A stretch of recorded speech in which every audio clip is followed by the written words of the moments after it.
The scriptures tell us to pursue God with everything that we are.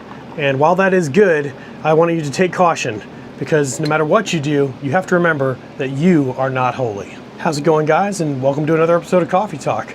My name's Chad, and this is the Hopeful Homestead. In this series of videos, I like to make coffee, sit in this cabin, and chat with all the husbands and dads out there about all the difficult things we have to go through in life. And as men of faith, I think today's topic is especially important. What do I mean when I say that you are not holy? Too many of us as Christians have a tendency to, whether you've been a believer all your life, or if you've just converted and you're just got that fire for God where you're just pursuing Him like crazy. No matter what, you have to stay humble throughout the entire journey, all the way until we get to heaven one day. Because in the end, no matter what we do, no matter how many good works we perform, no matter how much faith we act out in practice, we are always short of the mark for the standard that God says is admissible into heaven.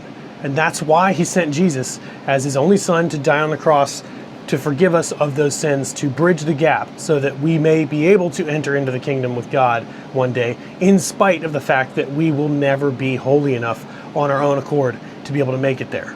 That's the entire premise of the Christian faith. Too many of us feel like we can be better Christians by doing better works, or by sounding even more Christian or even more faithful.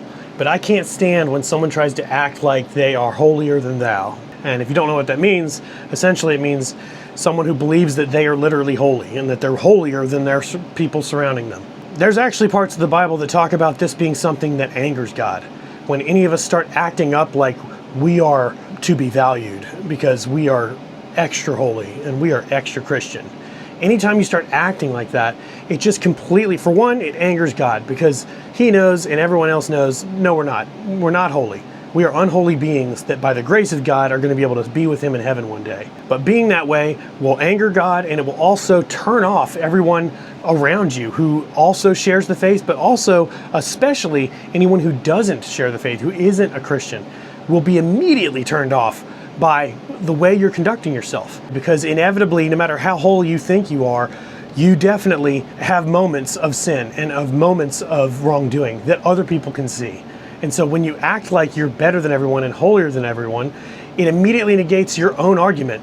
It negates the Christian faith's proposition, and it does more damage than it does good.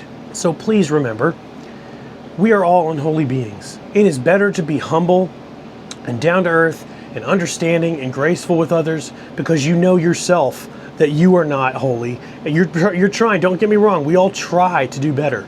That's the whole point of what we're supposed to do, and the Holy Spirit convicts us in trying to do better.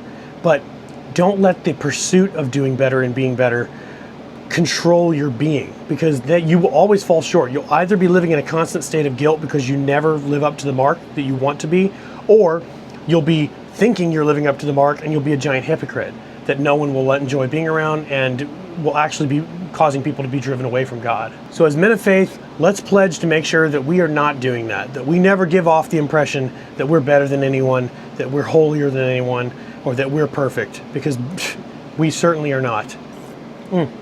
But all right, thanks for watching. I appreciate it. Hit the like button, subscribe, let me know what you thought in the comments. And if you feel like sticking around, there's another video for you to click on right here about why God lets bad things happen to you. But all right, guys, again, my name is Chad, and this is the Hopeful Homestead. Thanks for watching.